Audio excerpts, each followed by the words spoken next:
Hello everyone, and welcome back to Soul Calibur 6 with Brothers, but with... It's us.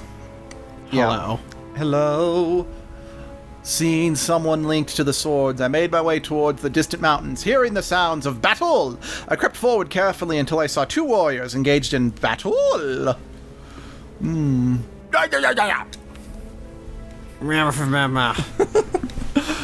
Tis but a scratch. No, it isn't. Man holding a gigantic sword cut down his opponent. A swordsman in red armor. The victor stared down at his fallen foe with a dark look in his eye. Oh. Damn you. Damn you to hell, nightmare. Cursing his killer with his final breath, the man in red armor passed away. The surviving swordsman turned towards where I had concealed myself, his massive sword held at the ready. You there. It's no use hiding. Show yourself. You're not Cloud. You don't have a giant sword. I stepped into the open and approached the man, explaining that I wished to fight him to obtain the power needed to prevent a great disaster. He responded with a frown. Prevent a disaster? What sort of... Wait. I sense you have a connection to the sword. Yeah, we're buddies on Snapchat. No, it's more than that. We're best friends on Snapchat. Very well. Actually, I will see for myself what the strange power I sense from you is. Let the fight begin. Okay, I freely admit I don't know how Snapchat works, so I don't know if you actually have friends or just followers. Oh, so funny story. First Soul Calibur game we ever played was Soul Calibur 2. So we didn't know anything about the events of Soul Edge and Soul Calibur. We only got Soul Calibur 2 because it had Link in it, and that's all we cared about. Well... one of the so Siegfried wasn't in Soul Calibur 2 just normally. All we had was Nightmare Siegfried. So one of the second costumes he got was of a normal Siegfried. But again, not knowing who Siegfried was, and given that he bore a slight resemblance to the character of Raphael in Soul Calibur 2, I always assumed that Nightmare was meant to be Raphael. I mean, especially since if you do Raphael's solo arcade story, it does end with him getting Soul Edge. And I have actually heard a rumor, I don't know if it's true, that Nightmare from the 5th game actually was Raphael. Like I said, I don't have no idea if that's true or not. That's just something I read when I was trying to piece together the story of the 5th game. 'Cause I don't know if I told you, but they rushed the development of Soul Calibur 5 out, so I think like half the planned story, if not more, was absent from the game. So, yeah, I don't... Because, yeah, I'd, like, kind of just swinging back to the reboots, it's like, I don't necessarily blame them for starting over, just because half the story was missing. If they wanted to keep it going, they'd have to pick up from a, you know, kind of a broken... They'd have to basically glue together a broken statue, you know, to keep the story going. But at the same token, it's like, there were brand new characters like Zwei, which, well, quite frankly, Zwei was just kind of a pointless character in the grand scheme of things. Yep. Viola, even though I think everyone agreed Viola is just Amy, but again, that was never confirmed. Patroclus and Pyrrha, I'm like, I would have loved to have seen more with them, but because there's now just a reboot going 20 years plus back in time with no explanation, there's now like little to no possibility we'll ever get more resolution on those characters. Yeah.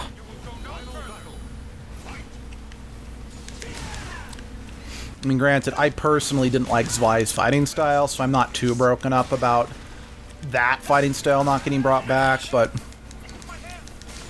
Again, I'm a weird person that I only play fighting games if they have a compelling story.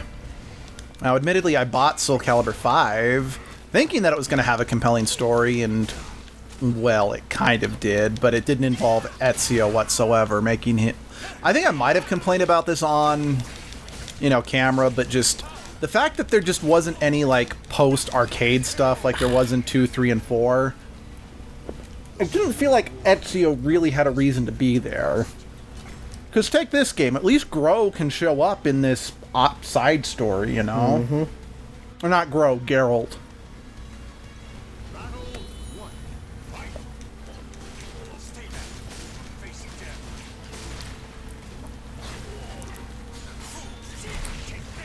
But then again, like I've stated many times, with few exceptions, I care more about story and characters. Gameplay comes third for me. Again, with a few exceptions. Like, just one example, I have been playing through some of the God Eater games. And I admit, okay, I'm interested in the world, even though the stories themselves aren't all that interesting. And God Eater is very much a game where it's like, it's for the gameplay, not the story or the characters. Like, at all. But, again, gameplay's fun. For a time. Yeah. I think that's just, for me nowadays, a game that's just about gameplay, I just don't really have the time for it. Like, I know you, Sunshine, you've been playing Super Smash Bros. Ultimate a lot. But that's also because that's the only Switch game you have, and the Switch is the only console you have besides the Wii that, you know, we all had back 10 years ago that we all left at home. Yep. Whereas I've got a GameCube, a PlayStation 1 and 2, well, a PlayStation 2, but with PlayStation 1 games, 3, 4, Xbox 360, Wii, GameCube, Switch, Wii U, blah, blah, blah. So nowadays, it's like, I'm not really all that interested in playing games that are just gameplay. Like, in college, I played a lot of shooters, because it's like, why not? I don't have a ton of games, and I had Xbox Live, so why wouldn't I play a bunch of Left 4 Dead online, or Halo online, you know? Nowadays, it's like, I would rather play a game that has a story, because then I could play through it, get the experience, and then have a definitive end point in mind, you know? Yeah. And that's not meant to knock those, you know, the type of game. Because, like, I played Splatoon for a while, but then as soon as Nintendo went, you know, pay to play, I haven't touched the game since. But even then, I stopped playing it after a while, because I'm like, I'm not actually getting anywhere. I'm just doing the same thing on repeat.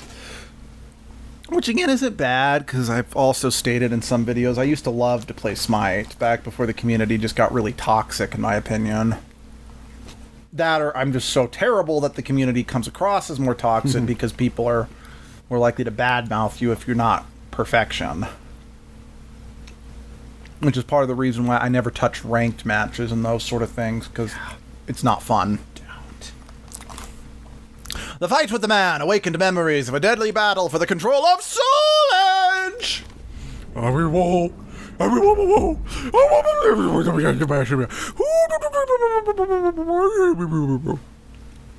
Okay. Shut up, Legman. No. The man stumbled and lowered his sword, lifting his hand to his head as if dizzy.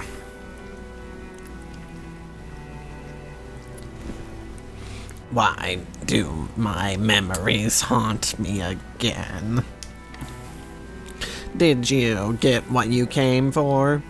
Soul Edge must be suppressed. Yep, sorry, swallowing.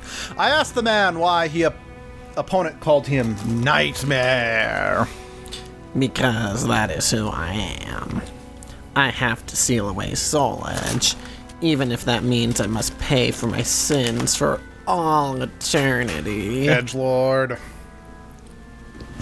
Without another word, the man turned his back to me and strode off into the forest. I called for him to stop, but he ignored me. Piss off, panty waste. Okay.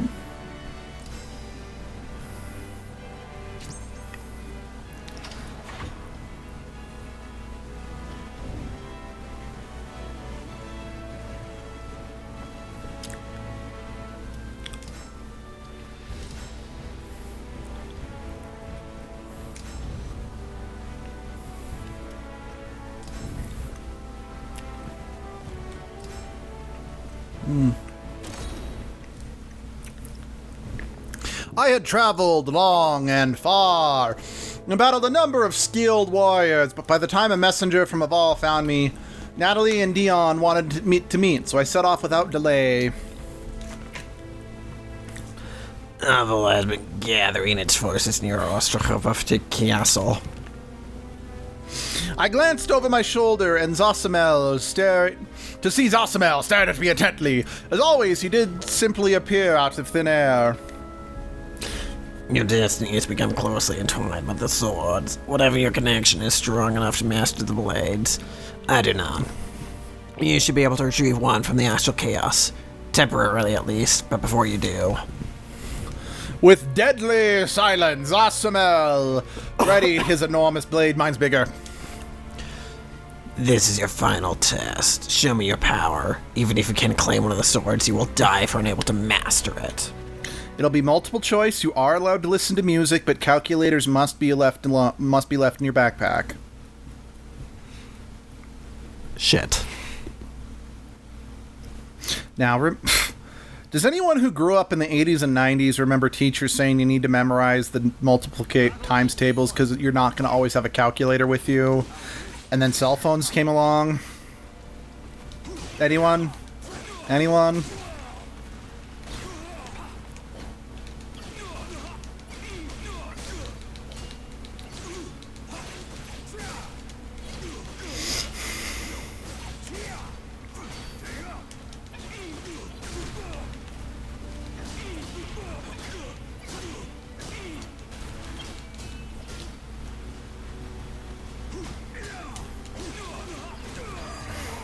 Knockout. Okay, here, let me grab something hard. I'll knock you out if that's what you want.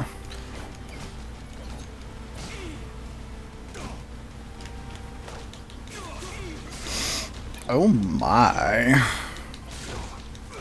This is gonna date this video, but something came across my feed on my phone, and it's just some images from the initial trailer for the new Cats movie. Just Google image it. If it hasn't come out yet, I'm sure after it has come out, it will more. Have you seen them, Sunshine? I've seen some images, yes. Yeah, okay. Just Google it, people. You will hate you. I can't say you won't regret it, but you'll see what I'm talking about. Because it's like, I seem to remember there was a trailer for, like, I think, like, a VHS copy of the live show. Yeah. That was on I don't remember which VHS it was, but it was on a VHS we watched a lot as kids. And the makeup looked better in that than this. Oh, yeah, absolutely. I've actually seen that. Oh, you have? Yeah. So just correct me if I'm wrong, Cats is a musical that's basically without a story. It's based off, I want to say E.E. Cummings' Old Possum's Book of Cats, which is a book of poetry, and that's what, like, obviously the book doesn't have a plot, and they took the poetry and put music to it, so, like, there was just no plot. It's just it's people dressed up as cats singing beautiful music, and... I mean, it kind of reminds me of what musical theater was prior to Oklahoma. I mean, again, I could be remembering this wrong, but I remember in, like, theater history prior to Oklahoma, musicals were more just musical spectacles. Like, you went there to see... Yeah, it was just, like, all the popular songs, and then there was just, like, a poor plot to weave them together. Because, yeah, I remember, and this was something my teacher did show me in, like, a history of musical theater, that Oklahoma, the fact that it opened with just a woman churning butter and not some visual spectacle was just unheard of at the time. Anyway, back to the game. You have promise. Whether you draw the spirit sword or the color sword, you have but one chance to use it. Do not waste it. I parted with Zosimel and made my way to meet Natalie and Dion. I was ready to summon one of the swords from the astral chaos. My goal was clear: defeat Aswell. When I arrived at the forest of Dion and Natalie were just finishing their preparations. Information